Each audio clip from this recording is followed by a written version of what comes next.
Friends, Romans, countrymen, lend me your ears. This is CinemaTalk, the official podcast of RuleThirds.com. You know, we always say that as if there are unofficial podcasts of RuleThirds.com. There's really just the one. Anyway, today we've got a wonderful topic, which, I don't know, I can't shake this weird feeling that has been talked about before, but not by me. It's this weird feeling. And that is, of course, Pixar. Larry and Max talked about it. Now I'm here to talk about it with Max because everyone loves Pixar. I want to give my thoughts on the film. So, without further ado, my name is Sean. And my name is Max. And once again, this is CinemaTalk. Max, some joke involving lobby to segue to the song. Let's all go to the lobby to get ourselves a treat. Once again, welcome everyone to CinemaTalk. I'm excited to do this because I felt bad that I got left out of the last Pixar discussion, but I'm going to make up for it here. Before we get to that, though, let's check what's on the site. Let me bring up the page just so I make sure. Building suspense is what I'm doing. Yes, so the last CinemaTalk is, of course, up, and it was about franchise fatigue. A little long-winded, but I think a good discussion. And since then, we've had the video review of Dawn of the Planet of the Apes, which I think turned out well, and Max gave a very surprising score, so go check that out. And then what's most exciting, for me, totally unbiased, a new episode of Preview went up a few days ago, Dracula Untold. I think it turned out great. Again, totally unbiased, but yeah, go check that out. So Max, how are you today? I'm well. Suffering from a tiny bit of a weird stomach thing going on. But yeah, you know, I tried watching the first Lord of the Rings movie last night, extended edition. Man, it's hard to like look at a 3-hour movie and go, man, I want to watch all of this at 11 o'clock at night and not pass out from exhaustion. I was just being polite, Max. I didn't need... Jeez. Okay, well, yes. Well, you know what we should do? We should do an episode of CinemaTalk on Lord of the Rings when you're done seeing them all. Because you haven't seen them, that'd be really interesting. But anyway, what we're here to talk about now is Pixar. Beloved animation studio, known for a bunch of movies. I mean, of course, like Toy Story and, you know, stuff like that. I guess, do we just start at the beginning? Like, yep. Max, how did you do the last one? I say we do it just like we did last time and go chronologically from oldest movie to newest one. All right. Okay, so I'm just going to bring out the list, even though I know the first movie, Toy Story. What can we really say? It's a classic. It's a wonderful buddy movie. I mean, I don't know. It's hard to talk about a movie that was so ingrained. Like, I watched that all the time. It was one of the few... Well, we had a handful of VHSs, you know, because, of course, it was a while ago, we had VHS. And I loved it so much that my dad made an alternate cover for it, for the VHS box, where my face was photoshopped in Buzz Lightyear's helmet. And so it was kind of the best. No, in fact, if I think I can find it. I'd love to post the image on my Twitter. So if you're listening to this and you want to see it, go over to my Twitter. There's a link below, and I'll try to post it there because it's really funny, and I have really curly hair back then. So I don't know what else to say about Toy Story because it's just wonderful. Well, Sean, what do you think it's visually aged well? No, that is one thing. Like, okay, in theory, yes. Like, it aged well considering that they. Okay, it was smart that they decided to make toys the subject of their first CGI movie because it would look like people would be really hard to do well at that stage of technology and, you know, animation. Yeah. So I'm glad they went with toys. So it aged. I'll put it this way: it aged a lot better than it would have. But I still think it looks a little rough around the edges. It still looks. I mean, it still looks fine. It's not distracting necessarily or bad. It's just you can tell it was early on in. Yeah, you can definitely tell it's pretty. It's pretty. Yeah, you know, it's weird. Like that came out like almost 20 years ago, and now people are like using technology that like they could make. Like I was talking with a friend of mine, and she was telling me, you know, she's like, you know, she's still kind of working on visual effects, but based on the technology she has, she could make Toy Story. She could do all that with relative ease. Kind of shows you how far we've come. Right, that's what's kind of funny. Like, this Pixar is a good example of like film has come a long way since it started, obviously. And it's had, 120-something years until, since film actually kind of took off. Something like that, 120, 130. And we've come a long way since then. But CGI films have come farther in much shorter amount of time. Like, comparing the really early CGI to now, it's pretty impressive how quickly they've progressed. So, Toy Story is a good example of an early CGI film that you can compare to new ones. But it's still good. The story is still great. Characters are still great. It is really about an existential crisis, isn't it? It is, and it deserves a lot of credit for making Woody kind of unlikable for a lot of it. Like, the main character you're supposed to be rooting for flat out tries to he tries to kick Buzz out, to get him away from Andy. And it's a very selfish character. Yet you still want to root for him. And then on the other hand, it's Buzz, who's kind of an idiot, but you want to root for him. So I feel like Toy Story deserves some credit for making two characters that are really flawed, yet you can still root for them, and they overcome the flaws. It's just good, good character arcs for both of them. So I think it deserves credit for that. Kids' movies can sometimes make their characters a little too perfect, but they're very flawed. Yeah. Woody and Buzz are very flawed. So I'm glad So after the strong. So after the legendary Toy Story, we next go to one that I think is a pretty forgotten entry in Pixar, even if it's not actually bad at all, just kind of forgotten. And yes, but I would also argue that it's not necessarily a terrible thing. We're talking A Bug's Life, of course. The Seven Samurai for kids. I will be doing the transitions from now on, Max. How dare you? How dare you? I had to move this along. Okay, well, I was right about it. Anyway, Bug's Life. Yes, Seven Samurai for kids. That is a good way to think of it. I love Seven Samurai, by the way. Bug's Life for me is okay. It's not bad by any means. I enjoy it, but I definitely think, I don't know, with a story as interesting and characters as original as Toy Story, Bug's Life came across as kind of safe, we've seen this before, and not just in Seven Samurai. Do you know what I mean, Max? Do you agree that it's a little... it's much less inspired, it seems. But when the subject is... But when Kevin Spacey voices the villain, all is forgiven. I know. I didn't know Kevin Spacey at the time. It's funny, that's when I actually was introduced to Kevin Spacey, but I didn't know it was Kevin Spacey until I knew much more of Kevin Spacey's work. And then I was rewatching, wait, that's Kevin Spacey.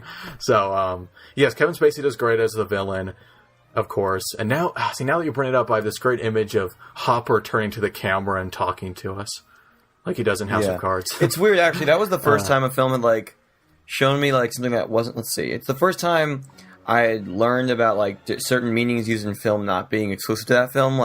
Bug's Life, the grasshopper... Was his name Hopper? Is that his name? Hopper? Mm-hmm. Yeah, Hopper. He used the term circle of life. And I was like, wait, that's Lion King. Am I saying Lion King and Bug's Life are movies in the same place? But no, I've just learned that the circle of life is just a term that people use, and not specifically, exclusive to Lion King. So it taught me a bit about how certain cultural mythologies are addressed, and I think it's still a really fun movie. I think it's aged worse than Toy Story, though. I don't know. It just narratively wise. No. I mean visually. Right. Yeah, that too. Because yes, they're bugs, but they're still living creatures, and so they still don't look as good as just a toy did the year before or 2 years before, whenever Toy Story came out. So yeah, I agree. It didn't age quite as well, and also narratively, again, it goes through a lot of the beats you expect. The biggest is the whole liar revealed. I really don't like that trope. It's how dare you have lied to us? You're kicked out. They mope, and then they come back save the day. Yeah. And I'm tired of it. And Bug's Life does it. But the rest of the movie is good. I just, personally, it felt much less inspired. Mm-hmm. And what's so funny is that they're maybe almost... Okay, until recently, their least inspired film is in between their most inspired, almost. Their next film was Toy Story 2, which I love. Yeah, it's... Good segue? Yeah, it's good. I would say it was weird that Disney begged to have a Toy Story sequel, from what I understand. Pixar was not going to do a sequel. Not at all. Well, yeah. But at the same time, I think it was, I think it's better. I think Toy Story 2 is the best of the trilogy. Like, we'll get to Toy Story 3 and why I don't think it's quite as good as 2, but I think it's the best. It is really good. And I watched it today, and I remember every single line, because I saw Toy Story 2, I believe, 5 times in movie theaters. Yes, wow. 5 times, yeah. It was usually because out of some random circumstance, Stuart Little was sold out, so it's all right, we'll go see Toy Story 2 again. And I saw it I've seen the movie over and over and over again. Maybe that's what's worn off a bit of the magic for me, but it's still a great movie, obviously. It's, it's Toy Story. It's another one that's kind of hard to talk about, and it's been a while since I've seen it. I would say it's definitely a good follow through of the first. Like the point of the story thematically. Does feel natural. Right, it feels natural after Toy Story 1 because, Woody's finally accepting his place and, he learned his lesson of, hey, I don't have to be center of attention and my best friend here can be loved as well. But then when the sequel threw Woody into, superstardom, it's like, hey, do you want to be just like Buzz was, only for millions of people and forever? It was really great to see the lesson he learned in the previous movie thrown into question again. But it didn't feel repetitive because it was in a new light. It was in a new circumstance. It wasn't this new toys threatening you. It was leave that, little house and one kid behind and, graduate to the stardom. So I think, it was a natural follow-up. It was great. And Zurg is one of my favorite Pixar characters. Yeah, and that right there, that whole thing that's Pixar storytelling right there. Good. Yeah. Let's see. Yeah, and I would. That is one of the better parts of 2. Wait, I think there's a call delay. Well, I'm going to talk. Hopefully, I'm not interrupting you. One of the better parts of Toy Story 2 is also how it expands the toy concept, because it's like a house. And they go on the road a bit or to another person's house and just see a little group of toys. But here, they go to a toy store and interact with a bunch of different ones. The toy collector becomes in. It expands this, the idea of living toys. They kind of went all out with it. And that also might be a reason Toy Story 3 I don't think is quite as good, because while it did expand more, I don't think it expanded as much as 2. I think 2 took it really far. It's a great idea and they took it really far. And, I think it's one of Pixar's best. Toy Story 2, definitely. Yeah, and I think it introduced... Go ahead. Introduced, I think, a lot of people to the... Ironically, it introduced a lot of people to Star Wars, because... Yes, a lot of kids. Actually, that is one of my first... that's one of the first times I remember... that was one of my first... one of the first times I came in contact with parody. Yeah, that was one of the earliest ones, because I'm like, wait, that's such a great concept. I found that so funny. It's like, oh, it's Star Wars, but in Toy Story. It's and it was such a novel concept to me. So I always remember that scene. It's one of the best scenes. And it made complete and total sense from a story perspective. Buzz was designed as the new space age and whatnot, and of course he's going to have of course his context and backstory are going to have elements taken from the sci-fi movie of the ages, Right. Yeah. And I will say that beginning. Did you ever notice, Sean, that the beginning, this incredible action sequence with Buzz in the video game? Did you ever notice it's actually a Super Nintendo? The thing that he's playing is well. What? Those graphics could never run on a Super Nintendo. Well, yeah, but it is a Super Nintendo with the controller and everything. Interesting. Did they get paid? Oh, I don't know. See, that's why we're here, to talk about Nintendo paying Pixar. Yeah. So after Toy Story 2, I'm just going to talk in delay because I can't remember and I need to look it up. Monsters, Inc. Yeah, Monsters, Inc., which I love. God. See, this is another, for me, is what defines Pixar. Okay, toys that are alive, great, but this kind of defined what they do, and they make kids movies with these really creative premises to begin with, and then they make good movies around it. That's kind of Pixar's thing. Even Disney, where they have really good films, the concept is never super interesting on its own. If you hear the concept of a Disney movie, you're probably not interested, whether or not the movie turns out great. But with Pixar, it's how about a world of monsters where doors go to the real world and screams give energy? It's I'm there. I don't even need to see the movie. I love that. Like that's great. Yeah, so that's it's Pixar's the whole thing. Monsters in the Closet turned into an industry. Right. Yeah, exactly. Monsters Inc. And this is what confirmed that. You know, if you're watching Pixar from the beginning, like this confirmed that's what Pixar's all about. The very unique premises and delivering on it. And they did deliver on it. You know, like they totally did. I love Monsters Inc., but it has been a while since I've seen it. Yeah, like it's just super creative. Like the idea of go ahead. I watched it last summer, and yeah, it's just as good as you remember. Just as good as you remember. It's just one of those, like, I don't know, there's something so charming about something so, like, you just take for granted, like the whole kid monsters in my closet. And to have the audacity to say, now, what if those monsters are doing it as an energy supply? Like, who says that? You know, it's like, yes, that's interesting, but Pixar actually had the guts to make a movie based off that, and that's such a ridiculous premise. And not only that, but be super subversive about it in like regards to like American industrial culture. It's like, whoa, it's like this is a you know. Again, I want to keep saying kids movie, but Pixar follows the idea that the best kids movies are not actually kids movies, but just movies for anybody, including kids. So I don't want to call them kids movies. I'll just say they are really freaking good movies that kids can watch. You can say family movies. That's fair. Yeah. You know, that gives more of an all ages vibe. Plus, I like how yeah, I know, so I'm going to keep cutting you off. I liked how they were, they kind of, let's see, how do I put this?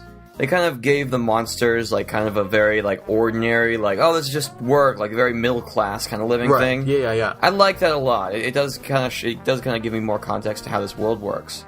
You know, it's that Pixar loves making worlds, and I think they also really like expanding them, which has led to both great, like Toy Story 2, and other stuff that's maybe not as great, that we'll talk about later. Which we'll get to, yes. So, I don't have anything more to say about Monsters, Inc. I really enjoy it. It's very touching. Sully's relationship with Boo, especially, really good. Oh, did you ever notice the parallels between, like, how we have, like, the first two big Pixar movies, even though Bugs Life was a big Pixar movie, Toy Story and Monsters, Inc. both feature, like, a pair of guys who are very different, still, like, functioning and, like, going on adventures. Yeah. The Pixar also definitely likes that kind of story. Yeah, buddy movies. They're good. They're good. But yeah, I never really noticed buddy movies. They are good. They are good. What else to say about Monsters, Inc.?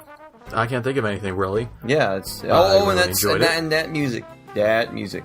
Freaking... Oh, yes, good music. Love that music. And, my second favorite performance from Billy Crystal. So, of course, the best performance being Miracle Max in The Princess Bride. For those wondering. You shouldn't be wondering. That's obviously his best performance. Anyway, next movie, Finding Nemo. Which, Finding Nemo. In a lot of ways, is a step back in terms of creativity and the premise. But it's also one of their best movies, story and character-wise. Well, yeah, would you agree there? Instead of like Monsters in the Closet, it's about fish. Right, it feels like Bug's Life, where it's like animal talking. And you're like, I mean, that could be interesting, I guess. But then they make a great film around it. Yeah. So Pixar doesn't have to have a novel concept. I'm just saying that that's something they like doing and excel at. Finding Nemo, yeah, it was, for me, it was my favorite for a long time. And it's so quotable. Such a quotable movie. It might be the most quotable Pixar movie. Yeah, I guess that would be my highest praise. Like, it's just super memorable, and did you ever notice that there was actually like that a noise or a sound cue from Psycho was used in the movie? Whenever Darla comes in, you hear the sound cue when Norman Bates opens the shower curtain like that. Yeah. Like, do you realize how odd that is? Like, how out of nowhere? Like, these days you wouldn't you don't see that in movies. Like, but now they just use a music cue, and for both the adults who may have seen Psycho and got that. For the kids, it's also like it's a very like uncomfortable, like very like frantic sound. So it gives us a perfect illustration of the character that's introducing, being Darla, like the main kind of psychopath in this movie. Kind of the main villain, honestly. No. That is one thing. Finding Nemo. What villain does Finding Nemo have? I think it's nature. Life is the villain. No, it's the Barracuda. Yeah. That Barracuda is terrifying. Here's a little story. Here's a story about Finding Nemo that I actually learned about. So director Andrew Stanton, he's a smart guy. But what he wanted to do is, he wanted to have that scene, the very beginning of Finding Nemo. He wanted that like halfway into the movie, right? The scene where all of Marlin's kids are like eaten, and his wife murdered completely. But the Pixar writers were like, no, we got to do this at the very beginning. There was a huge squabble over it until Andrew Stanton was like, fine. And when you think about it, it's kind of like if that whole thing, if that origin story was like halfway in, it would have felt like disjointed. It would have been like, oh, well, this is why Marlin is such like a fraidy cat about everything. Instead, we get a much more interesting like character that's much more like completely understandable and you can be sympathetic with. That's why directors are not always right, Sean. We should remember that. Directors are not always right. Those dem writers, though. Dem writers. But, it's... Well, writers aren't always right either. Well, yeah, but I mean, I think the best... Yeah, the best solution could have been found out of it. But, it's a good... It's a really good... It's a really good movie. It's a fantastic movie. And it's got a great soundtrack, too. Great score. From Thomas Newman. I don't... Now, here's the thing, Sean. Here's the thing. Thomas Newman is a great composer, but he does like the same thing every time he does movies. If you listen to Finding Nemo's score, and you listen to Saving Mr. Banks' score, it's like almost the same. It's like using the same instruments, same melodies, same all that. I have Saving Mr. Banks right now from Netflix. Wonderful. So I'm going to watch it with my family in the next few days. So you'll love it. There's a lot to think about with that movie. There's a lot to think about. If only there was like some web series that like could dedicate an episode into like going into that. Yeah. Like thematically. Like what process were they thinking? I don't know. Anyway, the final note with Finding Nemo is it is one of the darker Pixar. And it opens with the main character's family being murdered. Murdered senselessly. And, not even being subtle about it. They freaking eat that barracuda eats everyone except for one guy. And that one guy is disabled. So, it's dark. Yeah. It's definitely... Yeah, like, it's... They understand kids can handle dark stuff. Like, Lion King flat out shows Mufasa dead, and so they said, you know what, if kids can deal with that and Bambi, they can deal with the barracuda scene. Yeah, of course, Dory is hilarious. Like, we can't it's Ellen DeGeneres. And yes, I don't care what anybody says. I'm looking forward to finding Dory just because Ellen DeGeneres' story is great. Yeah, we will get there. We're going to talk about upcoming Pixar. I will say this, though. As a kid watching, I totally got the whole, death thing. I was like, whoa, what just went down? Like, holy crap. It's crazy. But, yeah. Finding it was great. We should probably make this faster, Sean, because if we're going to be gushing about every single movie, we got to get to my favorite one. Gotta get to my favorite one now. You're right. So to shorten this up and not just gush about movies, we should definitely talk about The Incredibles because neither of us is going to gush about that. The Incredibles is my second favorite Pixar. I mean, what's funny is that Incredibles has probably aged the best because it's right now we're in the superhero era, so it's like they beat us to that. But it's not even based on any sort of characters. It's like both an homage and just a commentary on the superhero. It's a great case study in just how superheroes are viewed in modern culture. I'd said it before and I'll say it again. It's Watchmen for kids, basically, just based on its on both its story premise and the ideas it explores. There are a lot of parallels between it and Watchmen. Luckily, it wasn't directed by Zack Snyder. With The Incredibles, every Pixar movie, well, a lot of the best Pixar movies have a more adult theme than you'd expect, and especially The Incredibles, because The Incredibles is about a midlife crisis. It's like, what kid is going to identify with that? Who on paper, who thinks this film is going to work? And then they make it one of the most relatable movies with that family. Then they make it work, because Pixar is brilliant until recently. So, yeah, I don't know what else to say about The Incredibles. It's an amazing movie. It's got incredible action. Characters, and the characters are also very flawed, especially the main character, Rob Parr. Oh, God, he's trying to get a glimpse of the glory complex. Right. Yeah. He reminds me a lot of Woody, where it's he's selfish, he wants to be on top, it's being threatened, except in this point it's been, quite a few years since his on-topness was thrown out the window. And so, yeah, he is very selfish, in trying to regain that glory. But again, he learns the lesson, and I can still root for him, even though he's flawed. And I love how it doesn't just do superheroes, it does like also like spy movies. Like the very beginning, we introduced Mr. Incredible, like as driving a spy car. Like not even like it might as well be a Aston Martin, I swear. Plus the score again. The score. Oh my God, Michael Giacchino. I do like the score. He's a legend. Legend, I say. A legend. And I think, I will also say, it's like The Incredibles is the reason why Brad Bird was my first pick for the new Star Wars saga. It was why. I mean, you know, and also the Iron Giant, obviously, but like it's just because he understands like the greatness of like both storytelling and like the cultural like benefits of like science fiction and whatnot, like the kind of like fantasy mythical kind of stuff that Star Wars deals with is, you know, I think Brad Bird would have been the best fit possible. Now I'm not saying J.J. Abrams and Rian Johnson won't do a great job, but that was why, you know, The Incredibles was why I thought Brad Bird is like one of my favorite directors and probably the best pick for a Star Wars movie. Well, maybe he'll get episode 9. Oh God, I'm hoping so. Oh my God, you realize it? Okay, anyway. So that's all I have to say about The Incredibles. It's wonderful. Again, a lot of these it's hard for me to talk about in detail because it's been a while, and they're just so good. I will also say, I assume you guys know. Go. Yeah, real quick. The teaser trailer is brilliant. The teaser trailer, not just the trailer. Pixar used to do this thing where they had like teaser trailers that were kind of like a scene from the movie, kind of just like explain the movie in one sentence, or no, not in one sentence, in one go.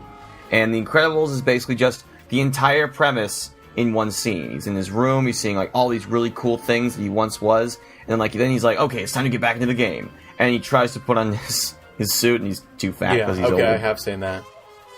Yeah, so, I think that's brilliant. In theme of let's moving on. Yeah. I don't have anything more to say about Incredibles. Go see it. It's my second favorite Pixar. Probably my favorite. Now, we, get to Cars.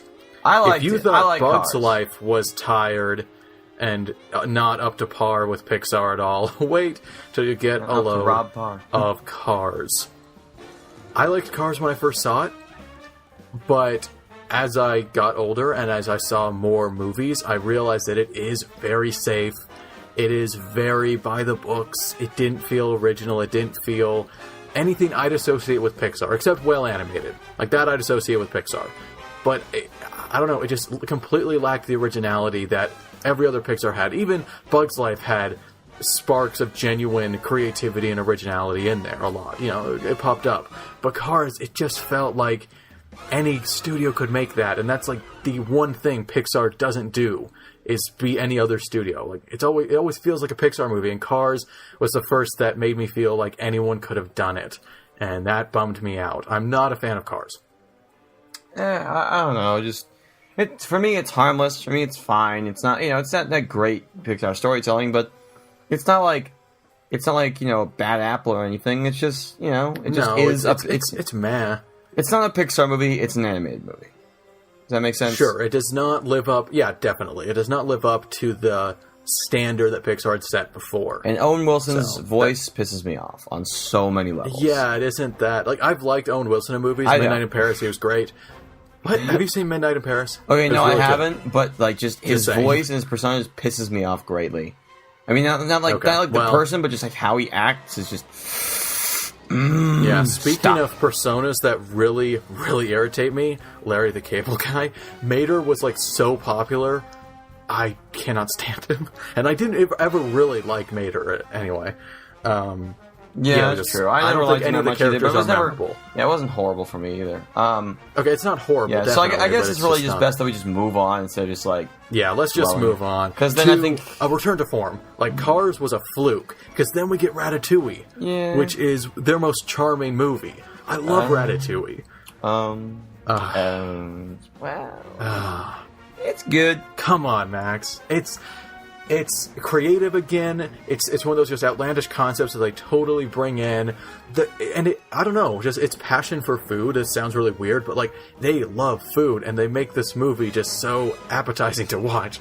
And it's centered around food, so that's definitely a plus. And I like Remy, the main character. He's just a fun character. I'd say it's Brad Bird's weakest directorial effort, if you ask me. It just it's a good movie. It's just not like great Pixar movie. I think it definitely lives up to Pixar's standard. I don't know. Okay, I would say that it. too, but it lives up to Pixar's standard and it's just right there. It's right there. Ratatouille is like it's barely there. It's right there. It's right on that line. Like if there's like a chart, it's just right there, and it's like disagree. Okay, that's fine. Let's move on to something better. That's what I always thought. It just I don't know. It just came off as, I love it. I love Ratatouille. It's charming. I don't know what I'm missing animated. here. Like my father, he's a huge Ratatouille fan. I'm just wondering what am I missing out on? Like what am I not seeing? I don't know. Maybe we'll rewatch it and talk about it, and I'll try and enlighten you. I don't know. I don't have much more to say about Ratatouille. Really, I love its approach to food. The characters are really likable.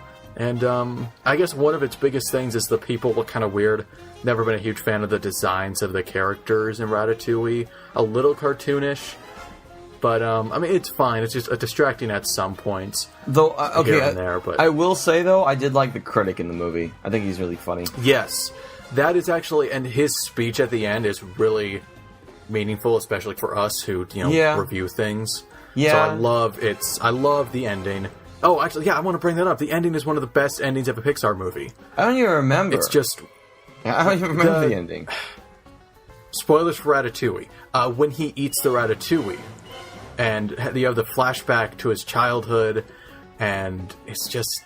heartwarming. Oh, yes. It's wonderful. It's wonderful. Yeah, it's one of my favorite endings. It's one of my favorite endings, except my favorite movie, which we will get to. So that's all I have to say about Ratatouille. And spoiler of Ratatouille. You should go see it, definitely. Next, I assume, Max, is one of your favorites. WALL-E. Wait, why do you assume that? Because you're right. It's probably my third favorite.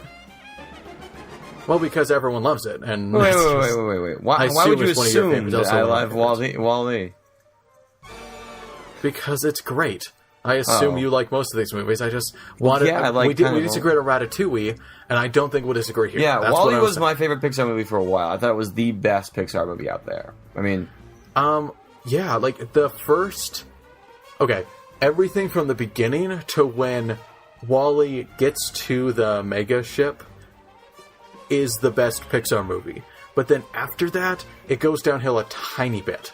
A tiny bit, yes. Not too much, but it's so it isn't the best. But like, if it kept up that quality, it gets mostly silent. Yeah, mostly just visual storytelling. It's all visual. It's all atmospheric. It's lonely. WALL-E is the most charming character. He is just the most adorable. He's just a wonderful character. Yeah. And it would be super easy to make him just overly cutesy or just, there to sell toys. But he is genuinely just this incredibly... I don't know. I love that character. I don't know. He's just super likable, and I root for him no matter what. Like, the moment I saw him, like, okay, I'm rooting for that guy. Yeah. I think and I really like the romance between him and Eva, because it's very genuine. It's kind of, it's corny, but it's really genuine and very heartfelt. I think it's justified corniness, though. Yeah. It's corny, but it's fine and it's corny. It's, there's nothing wrong with being a little corny. Being a little... No, there isn't. Veggie. But I don't know, like, it's hard to talk about WALL-E because the memorable part of WALL-E for me is the opening, I guess, like 30 minutes, 20 minutes when he's on Earth. Yeah. It's something like that. Like, that's what always sticks out to me. That's WALL-E for me. And it's just amazing. Like, the stuff on Earth, it's barely any dialogue. It's just wonderful. I will say thematically it's very... Oh, no, not thematically, but like... it's very obvious in what it's trying to say. It's not very... Yes, that is one of it. I think that might be why it jumped down, like, because it wasn't being heavy-handed with its message, really, because the opening didn't focus on the whole pollution thing. It was just the backdrop, It's like, here's the story, and the backdrop is we polluted too much and ruined the Earth. But then when we get to the ship, it's like, we have to go back, and we have to protect the Earth and save the Earth, and it's home. It's very anti-corporation and very anti, Yes. Which, okay, not getting all political, but I mean, that's kind of like, everybody, it's... Yeah, it's kind of overdone. It's like the big bad corporation. But I do like the reference to the HAL 9000 on the ship. Like, they have an entire character that's pretty much the HAL 9000. Yeah. From 2001: A Space Odyssey. But not nearly as intimidating. And there are just some beautiful shots. Like the shot of him, there's... I think the most famous WALL-E shot is when he's in space and he's just putting his hand through the sparkly things. It's like, well, holy crap. Yeah. It's like, wow. Yeah, it's a great movie. Yeah, it's awesome. I totally recommend watching it, like, just all the way through. It's very, yeah. I mean, that's pretty much what goes for, like, every Pixar movie, like, almost every single Pixar movie. Watch it all the way through. I mean, but, like, this one especially, because it is, it's a great way to be introduced to the idea of just visual storytelling, so. Yeah, it's very original. Oh boy. The next one. Yeah. I'm just gonna leave, when I did this CinemaTalk with Larry, I was like, you know what, why don't we just skip this over, because Sean deserves to talk about this, so I'm just gonna sit back and let you talk about it. So, Up is my 5th favorite movie of all time. I keep a list. It is I think it's the closest you could get to a perfect animated film in terms of pacing, in terms of how well animated it is, in terms of characters, in terms of theme, how mature it is, in terms of humor. It's really funny. It's just like kids' movies, they have to cut corners. They have to sacrifice to make it for kids. And, it could be too serious, or this theme might be too dark, or they do, the humor's kind of dumbed down for kids. Up doesn't. Up just refuses to do that. There was never a moment in Up where I said, that's just for kids. It's not getting to me. Everything I got. Everything I think can reach everyone. And it's a miracle that they were able to pull it off. And then, of course, the opening segment. It's my favorite scene ever, pretty much. Where it shows the entire life of Ellie and... totally spacing on his name. Carl. Who's the main character? His name's Thank Carl. you. Yes. Because that's what everybody calls me. People make references to me being Carl, apparently. Because grumpy old man. As soon as you bring that up, it makes sense. But anyway, that scene is just wonderful. Like, if you haven't seen Up, you might not know what I'm talking about. But it shows their entire married life, but it's also the saddest Disney Pixar scene. But it's so justified, and it sets up the film better than any Pixar movie has. Like, there has never been a better starting point, even with all their novel ideas, even with, monsters through doors and screams are power, or talking fish, or toys come to life. There has never been a better starting point than where that scene leaves the main character. It's so good. I could go on forever, okay? So, Max, what do you think about Up? It's good. It's a good movie. It's good. Yeah, I mean, best. I would say it was one of probably the darkest Pixar movies since Finding Nemo, especially that scene where the snipe is being taken away. It's like, jeez. Yeah, it can get really dark.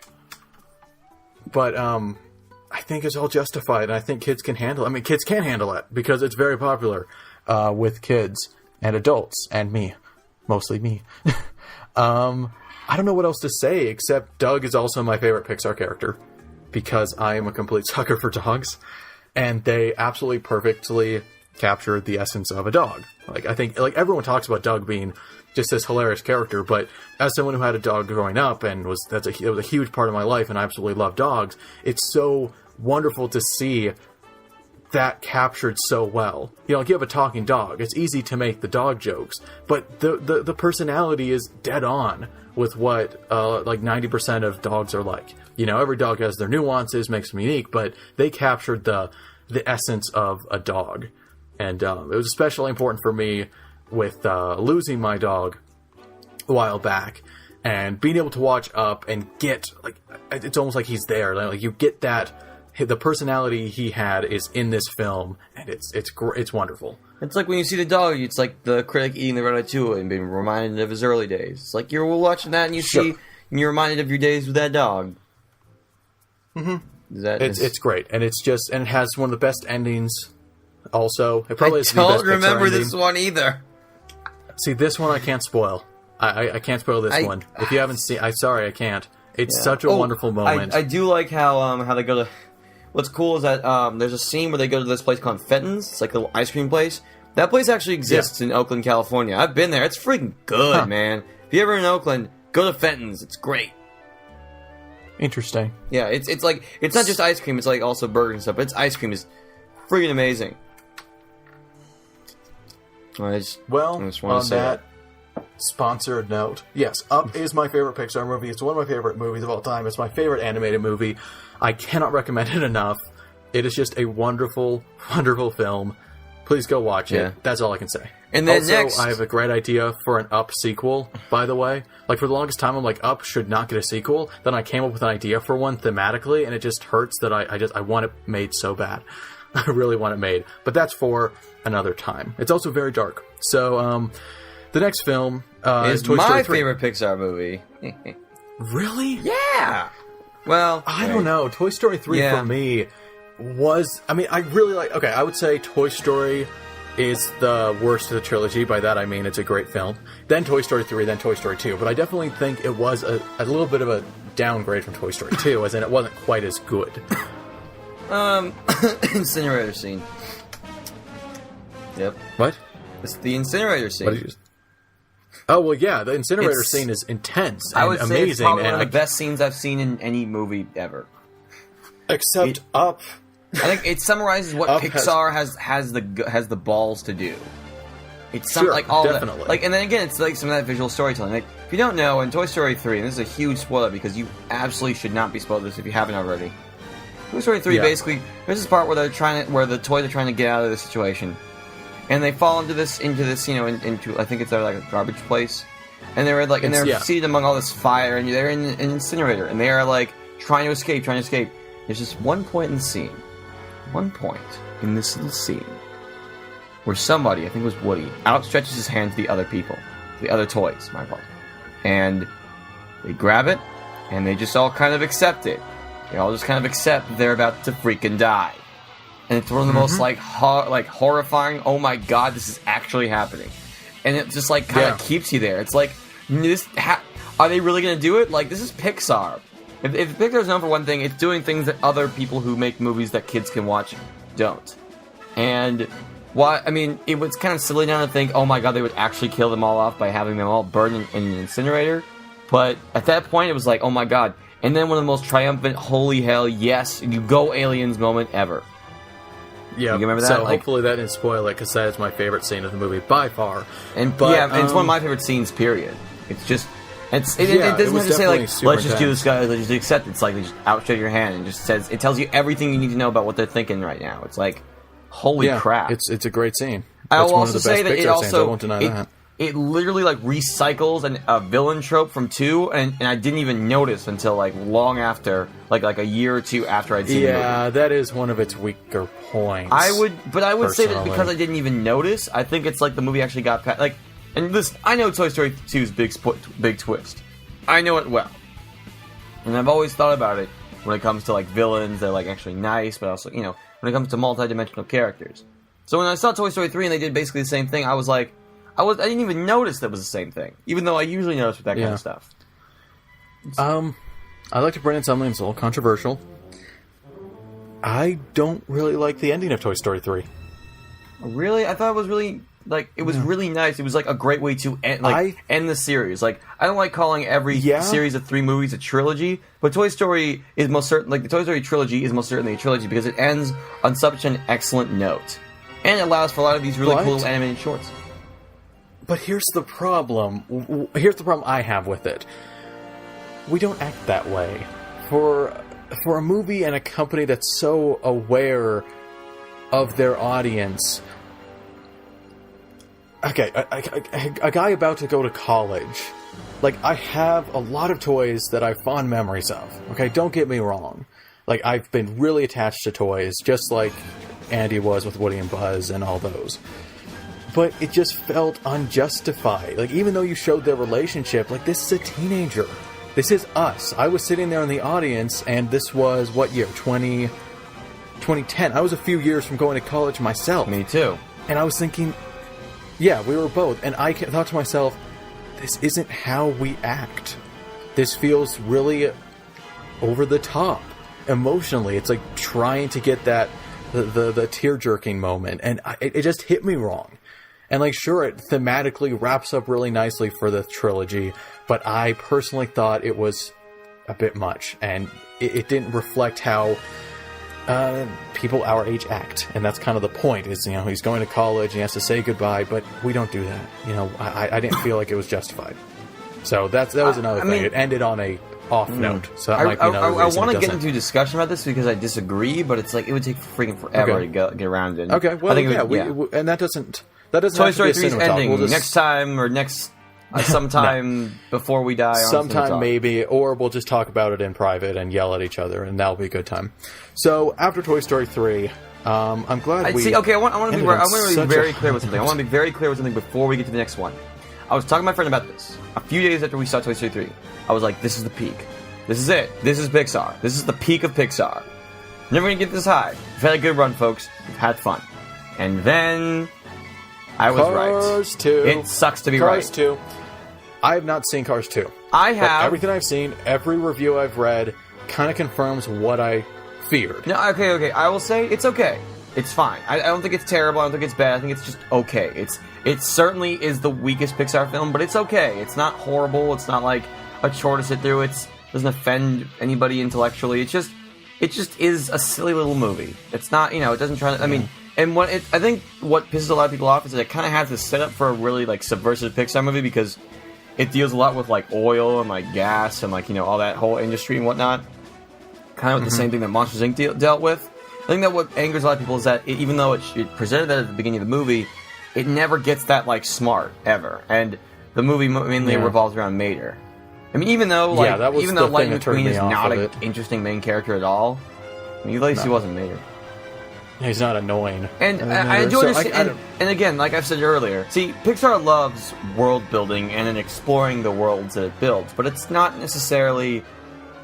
At least with Cars 2, there wasn't really much. There was world building, but there wasn't really much plot building. It was just like cool little action sequences, yay, and secret agents and James Bond references, and that's all fine, good, and whatever. But it's not Pixar. It's not what makes Pixar Pixar. Yeah, that's kind of what I get from the whole Cars idea. That Pixar, what are you doing? This isn't honestly, new. I think the best way to describe Pixar is to describe probably, and I would still say probably the worst movie I've watched this year. It's like, Sean, if the first Pixar movie you watched was Cars 2. Like the first Muppets movie you watched was Muppets Most Wanted. Yeah. You would get a very bad impression of what Pixar/Muppets does. That's exactly what Cars 2 is. It's not like I don't hate Cars 2. I don't, it's not terrible. It's not even bad. It's just it's fine. It's fine. But fine but it's not Pixar. Yeah, well, that's Pixar is an adjective. Pixar is an adjective, means like something almost like transcendent. It's like something that's better than anything has a right to be. Right. So I don't have anything to add on Cars 2 because I haven't seen it, but I'll take your word for it. Next is Brave, which I did see. I have not seen this movie. So I'll take over this one. If you thought Cars was uninspired and by the books, it is. It's way more so. But Brave is also pretty by the books. I respect what they were trying to do with Brave. We definitely need more, the strong female protagonist movies, and Pixar hasn't really done that, though they have done some really strong female characters. Like, I respect a lot what they were doing. That's not my problem with it at all. My problem is that, like I said, it felt uninspired. Like, I'd seen this before, and that's not a feeling I get with the good Pixar movies. Like, I'd never seen Up. I'd never seen Toy Story 1, 2, or 3. Bug's Life, I felt like I was like halfway between I've seen this and I haven't.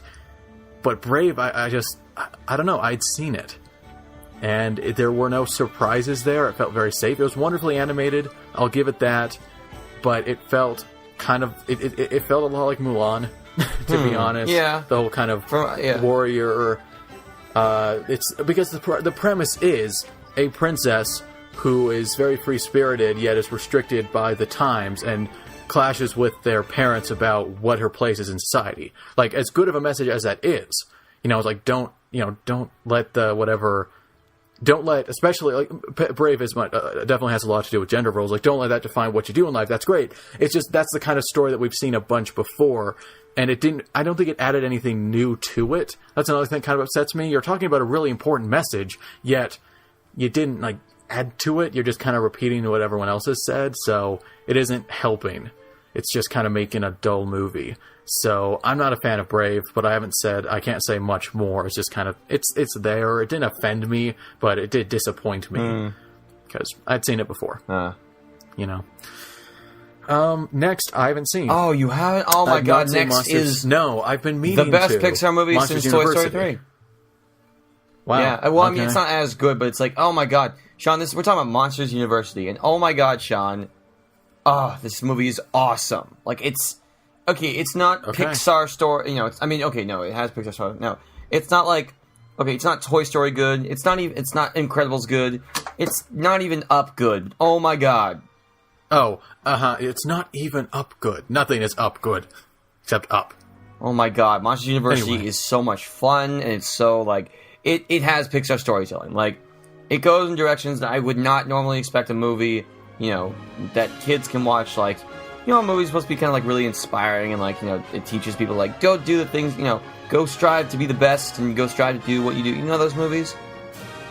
Well, Monsters University is kind of like that, but it's also very, like, honest. It's a very honest movie about the world that we live in. And, you know, I think, and what it does very well is just, like, introduce the characters, and it's a little bit cliched in that regard, but oh my god, just, like, how it functions just as a film, and, like, how it goes about its, like, plot, I think I've kind of, like, crashed and burned on this. It's really good. It's really freaking good. That's fine. I'll take your word for it. It did get good reviews, and also not just it's critically, absolutely but audience gorgeous. and my friends. It's like, holy and I want crap. to see it. I just never really got around. Yeah. Like after Cars 2 and Brave, it just kind of my faith was shaken, so I didn't see it in theaters, and then I just haven't gotten. I didn't the either. Chance. I should. In fact, I will see it. In fact, I watched Monsters University. I run this movie club at my college, and we watch it in our at our film school's big movie theater that's actually like a commercial business. It's $1 billion set, and we watch it with a bunch of college kids. Sean, if you ever get if you ever want to watch Monsters University, which you totally should, you need to watch it with a bunch of college kids, because first off, it's about Mike and Sully going to Scream School. Scream School is film school. That's what it is. It's like there's nowhere else you can compare it to. Like, it's just that's what it is. And you know, the Pixar animators, they kind of like know that, or the Pixar storytellers at least, like kind of know film school. It's about, you know, Scream School isn't just about like passing courses. It's also about being good enough. It's about an art. It's about, you know, an art form that a lot of people don't like. A lot of people aren't too like good at. You know, like it's. Oh my god! And just again, the way its ending is brilliant. I love its ending. I love how it's designed, how the ending is designed, and everything. And I think it's really good. And the music.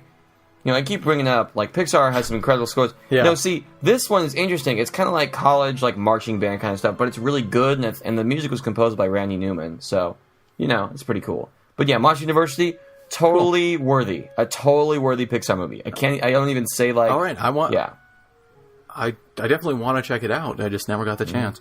Really quickly, can we run through the upcoming ones? Yes, absolutely. So that reads us to 2014, where there's no Pixar to be found. Yeah, that's what's weird. See, this year we were supposed to see... For the first time in... Let's see, wait. What were we supposed to see? Well, first, what's coming out next June is Inside Out. Hi there. My mic unexpectedly dropped out during this section of the podcast, in which I talk about how freaking excited I am for Inside Out. So I'll just make this quick and reinsert my thoughts on Inside Out. I'm really freaking excited. And now, back to your normally scheduled CinemaTalk. The only other announced one with a date is Finding Dory in 2016, which I'm excited for because, again, we really like Dory, and I think you can do a lot with that character. Wait, there's The Good Dinosaur, which is coming out in November 2015. I mentioned that. Oh, sorry. Yes. Wait, but like, okay, so we have 3 Pixar movies coming out, right? We have 3 Pixar movies. Right. Okay, people have been saying, oh my god, Pixar does too many sequels these days. We have 2 brand new original concepts, original, like, ideas. First off, Pixar loves doing movies about, like, movies that kind of regard, like, a lot of, or kind of like this, they're based around, like, kind of cool things that, like, nerds like. Monsters, toys, dinosaurs, you know, superheroes, rats, you know, stuff like that. And, you know, obviously old people.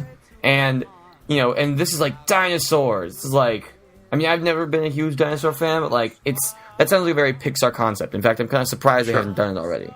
So, yeah, Good Dinosaur, hopefully it's, you know, I'm really looking forward to it. But Inside Out, holy crap, man! This is Pixar tackling psychology, and I'm so freaking pumped. Yep. And it takes place in San Francisco. 19th.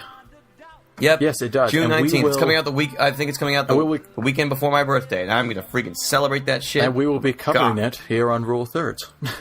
Oh yeah, there's no question. And yeah, we'll and Good Dinosaur looks cool. And yes, and people have been kind of very skeptical about Finding Nemo. Finding Dory. I'm totally down for it. I mean, it's Andrew Stanton back. I think Andrew Stanton is very good. Not great. He's a very good director.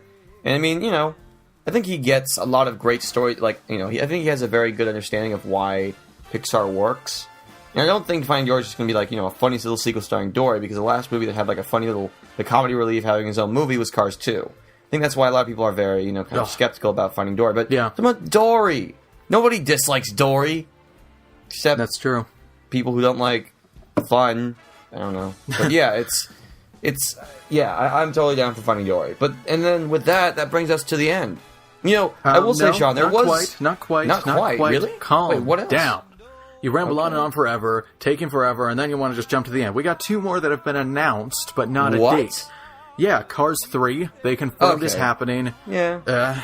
But most importantly, they did confirm in the works is The Incredibles 2. That's right. Oh my god. That's really exciting. That's very exciting. Cars, whatever. Okay, if the Cars movies are bringing in the money to make movies like The Incredibles 2 or Inside Out, awesome, great. They're not offending anybody intellectually, so fine. Let them exist, whatever. But yeah, Incredibles 2, awesome. And it's being written by Brad Bird, so I'm pretty much going to be down for the fact that it might be the best Pixar sequel. I mean, yeah, we'll see. But Toy Story 2 is going to be hard to beat. Okay. Yeah. I think that's I want to. Could I end on a high note? I really want to talk about my up sequel idea. I don't have a name for it, but we're going a little bit overboard here, Sean. I know, but it's such a good idea. I don't want to toot my own horn, but basically, it would be about Carl facing his own death right after discovering life again, because that's kind of where Up left him, and I don't know what to call it, but that's what it would be about. It would be about how does someone who just discovered their passion for life deal with the fact that they might not have much life left. And there's no better character to help him through that than Doug, because he's a dog, and dogs live every day like they have no other days. So I just think it'd be a wonderful premise for a film, but that's also really dark. So I don't know if Pixar can do it. Well, it's Pixar. They'll do it. Right, but it would kind of have to end with Carl's death. But anyway, that's my idea. Pixar, use it. I will sign whatever you want. If you want to make that movie, do it. It's amazing. Yeah. I think it's a great idea. You would do amazing with it. On that note, I think we've reached the end. We'll be almost at an hour. So we'll wrap up before then. Again, we've got a review of Dawn of the Planet of the Apes. We've got a new preview. And, this was a good talk. I love Pixar. Everyone loves Pixar. Glad it's always great talking about Pixar. Yes. I mean, I'm not going to ramble about how great Pixar is, but honestly, it's kind of one of those things that, everybody kind of accepted. I don't think I've ever met or even seen anybody who's Pixar's bleh. No one dislikes Pixar. Is they just know how to tell good stories. That's... They do. And you know what? And sometimes that's all you need for a great movie. I mean, it's good that they have everything else, but sometimes all you need for a great movie is a great story. And that's what Pixar does. That's what I would argue makes a great movie. So here's to another... How many other years of Pixar? A lot. Hopefully we'll get a lot more great years of Pixar. So thank you for joining us on CinemaTalk. This one was a bit longer than what we've been trying to get to, 40 minutes. Yeah. We're almost but it's an justified hour. Because Pixar. It's Pixar. It's Pixar. So you guys aren't mad because it's Pixar. Everyone loves Pixar. Next week, we'll be talking about something. We haven't decided yet. Something will come up, I'm sure. So, thanks for watching. We'll see you next time. And until then, my name is Sean. My name is Max. And this has been a lovely discussion, and thank you for joining us. Goodbye.